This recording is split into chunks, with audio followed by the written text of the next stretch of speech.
Hari ini baru saja kita menyaksikan satu akad pernikahan yang disebut di dalam Al-Quran sebagai mitsaqan ghalidha.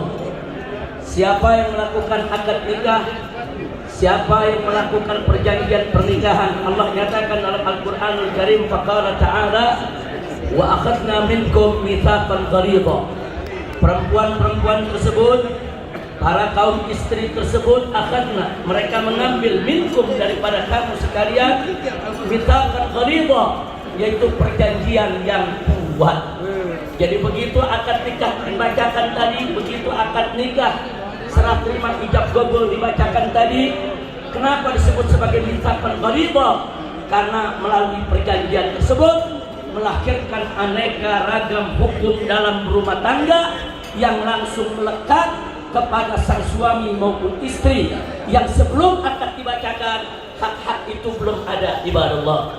Dan satu hal juga yang mesti kita ketahui, bahwa begitu akad nikah dibacakan, ijab qabul disampaikan, sebetulnya yang disatukan bukan hanya sang suami dan istri saja, tapi yang disatukan adalah dua keluarga.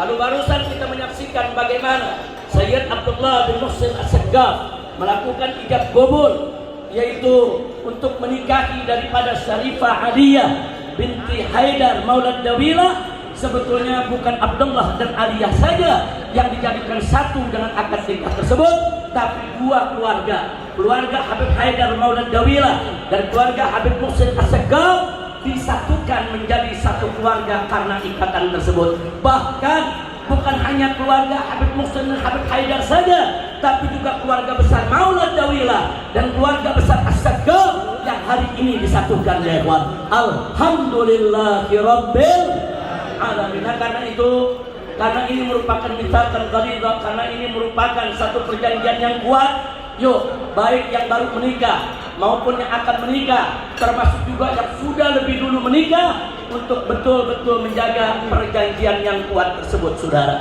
3 poin saja ingin saya sampaikan. Siapapun yang ingin membangun rumah tangga yang sakinah, yang penuh mawaddah dan rahmah, sekurang-kurangnya ada 3 syarat yang harus mereka penuhi. Yang pertama adalah bangun rumah tangganya semenjak awal, semenjak ijab qabul itu dilakukan, dan takwa kepada Allah Subhanahu wa taala. Sungguh tidak akan pernah ada satu keluarga muslim siapapun dia yang akan menjadi keluarga sakinah kalau tidak membangun rumah tangganya atas dasar iman dan takwa kepada Allah. Isi rumah tangga kita dengan iman dan takwa kepada Allah. Isi rumah tangga kita dengan sentuhan-sentuhan ilahi, sentuhan-sentuhan nabawi. Jaga istri dan anak-anak kita dengan hukum Allah Subhanahu wa taala yang dibawa oleh Nabi kita Sayyiduna Muhammad sallallahu alaihi wasallam. Dan yang kedua, ibadallah, syarat untuk bisa menjadi rumah tangga yang sakinah tidak lain dan tidak bukan, kita harus ingat ketentuan yang telah ditetapkan oleh Allah, yaitu ar-rijalu qawwamuna 'alan nisa, bahwa laki-laki itu pemimpin daripada perempuan. Jadi jadilah sang suami kepala rumah tangga yang mengatur rumah tangganya, yang mencari nafkahnya, yang menafkahi istri dan anak-anaknya, yang mendidik keluarganya. Selama keluarga dipimpin oleh suami laki-laki sebagai pemimpin wanita, maka insya Allah rumah tangga tersebut akan menjadi rumah tangga yang sakinah.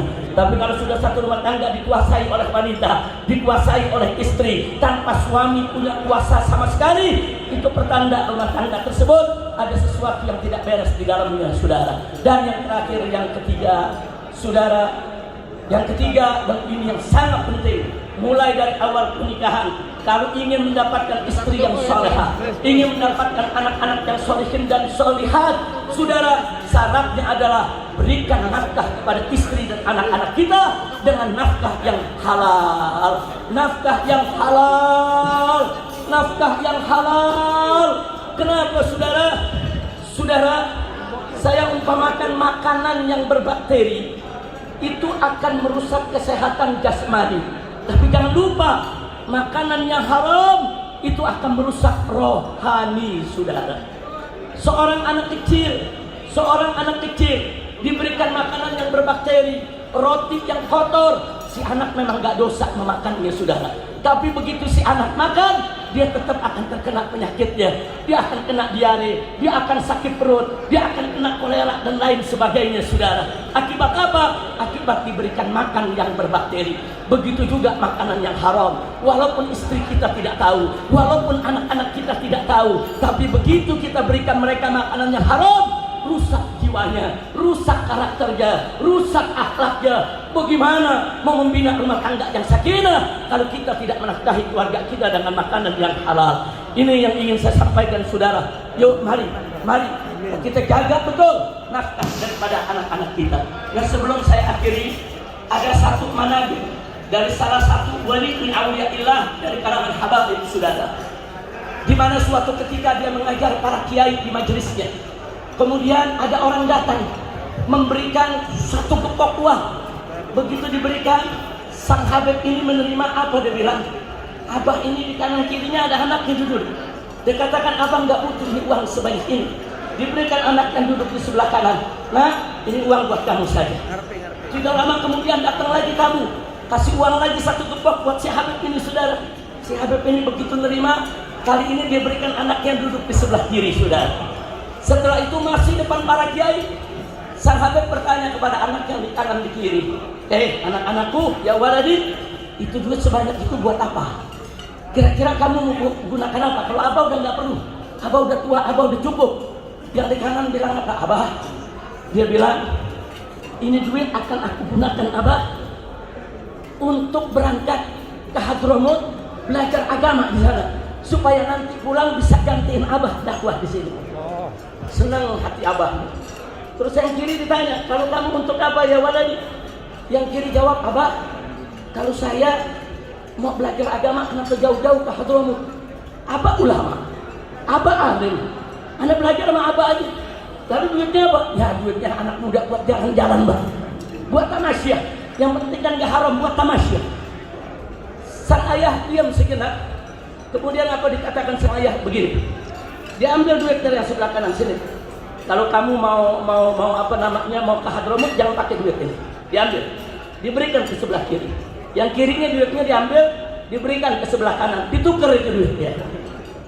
Nah, kemudian kata sang ayah apa? Coba kamu pikirkan lagi, betul gak ente mau ke Hadramut? Betul gak ente mau jalan-jalan? Setelah selesai yang kanan ditanya, bagaimana putusan akhir? Yang kanan bilang, bah, kata akhi bener juga, bah, ya. Kalau belajar kenapa mesti ke Hadramut? Abah alim, abah ulama, ilmunya luas. Udah anda mau belajar sama abah aja. Nah terus duitnya gimana?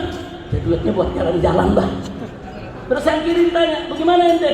Jadi jalan-jalan. Yang kiri bilang, bah, jalan-jalan, liburan, buang-buang waktu. Udahlah kalau begitu, kalau akhi nggak jadi ke Hadramut, anak Hadramut pakai duit ini, bah. Subhanallah, tertukar.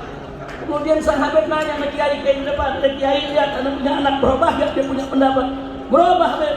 Tahu nggak kenapa? Nggak tahu, Beb. Si habib mengatakan, uang yang ini yang mendorong untuk belajar menuntut ilmu, ini uangnya haram. Sedangkan uang ini yang mendorong untuk duniawiyah, ini subhan. Ada yang nggak beres di dalamnya. Subhanallah. Akhirnya apa? Ada kiai yang pengen tahu betul nggak si habib ngomong begini. Diselidiki ke orang yang ngasih. Ternyata begitu diselidiki yang betul ya. Yang satu memang halalan thayyiban, yang satu dagangnya nipu-nipu dikit ya. Subhanallah. Saya hanya ingin menyampaikan ini, saudara, bukan hanya sekedar untuk menunjukkan bagaimana dulu orang-orang tua kita bersih hatinya, sehingga dia bisa lihat apa yang kita tidak lihat. Dia bisa tahu apa yang kita tidak tahu. Mata hatinya, saudara, terang benderang.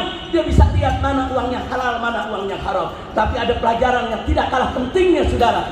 Uang yang haram baru dipegang saja udah mendorong kita kepada dunia, saudara. Bagaimana kalau dimakan, ya kawan? Uang yang halal baru dipegang saja udah mendorong kita untuk ke akhirat, saudara. Bagaimana kalau kita gunakan itu untuk kehidupan kita?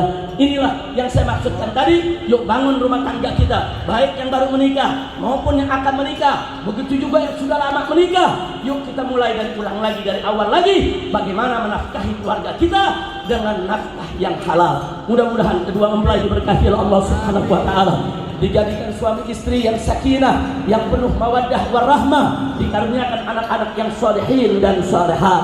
Dan semoga kita yang hadir di sini semuanya Subhanahu wa ta'ala supaya rumah tangga kita menjadi rumah tangga yang bahagia.